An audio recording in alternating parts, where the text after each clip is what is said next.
You know, as many people continue to talk about the results of the election, political analysts are now looking to the future of how the country may be run when it comes to policies and passing laws. Democratic strategist Mustafa Tameez and political analyst Dallas Jones join us from our newsroom. Now that the U.S. and Senate are Republican, including our president-elect, give us your take on the future operations in Washington. And first off, good morning, gentlemen. Good morning. Good morning. How are you? Doing well. Yourselves? Good. Well, I think that this election cost a lot of people in a surprise. But it is a Republican-held Congress, both in the Senate and the House, and a Republican president.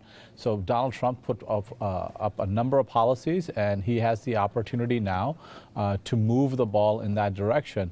And that's what frightens a lot of people. So if the 2008 election was about hope and change, this election was about, fear of change.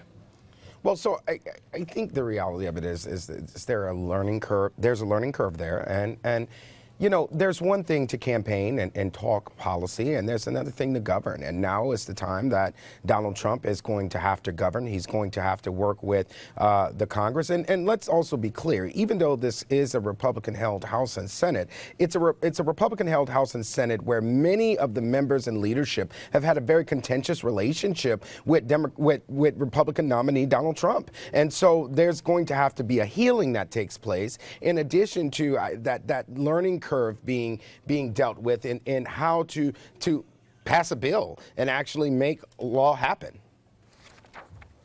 Now, when you look at a situation with both houses basically controlled by Republicans now, there is even opposition within the Republican Party to the new president-elect. Yeah, both the leaders, Paul Ryan and Mitch McConnell, were not big supporters of Donald Trump, although they said that they voted for him. They kind of moved apart from him. So as we move forward, one of the first healing that has to be done is within the Republican Party.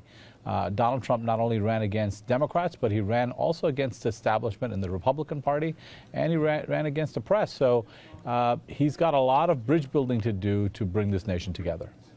Yeah, I think if you're the chairman of the Republican Party, I think you have to call a meeting and say, hey, look, guys, how are we going to move forward? I think much like, honestly, the rest of the country, I think that the leadership at given times throughout this campaign had to really distance themselves from Donald Trump and with the hopes of maintaining control of both the House and the Senate. They've now done that. But I don't think they calculated him actually winning the presidency. That has happened. And now, they're going to have to figure out how to work collectively for the common good of the entire country, not just the Republican Party.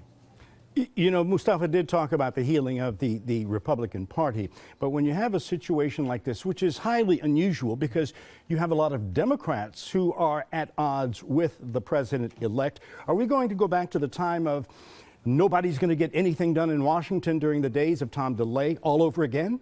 Well, we don't know. I mean, look, structurally, the Republican Party runs, 30 legislatures around the country, almost 30 governorships.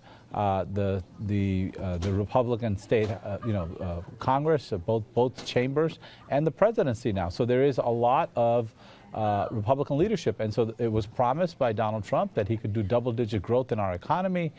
He talked about building a wall. He talked about a deportation team to take out the 11 million people outside of our country. I mean, many of the things that he talked about, people somewhat laughed it off and said, hey, that's not possible, or Congress won't allow it. But now he's got a Republican. He talked about repealing Obamacare.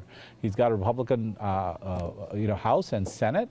And so if he begins to repeal Obamacare, which I think they have the votes to do now, what happens to the 20 million people that have health care today, that if they repealed it, what would happen to them? So I think those are the things that make Americans scared, and Donald Trump will have to address that in the coming days. And we've been here before. President Obama went in with a Democratic-controlled House and Senate. George W. Bush had the same opportunity as well. And so we've seen in recent history where the country has been governed by one party. And so, it is a shift in being able to to actually, again, get things done, meet your agenda goals, and not simply be the party of no. You now have to govern, as I stated earlier, and you now have to actually make things happen. And, you know, if that doesn't happen, we'll see if that maintains through the midterm elections. Gentlemen, thank you so very much for joining us here on Fox 26 Morning News, and we look forward to your commentary a little bit later on today. Thank you. Thank you.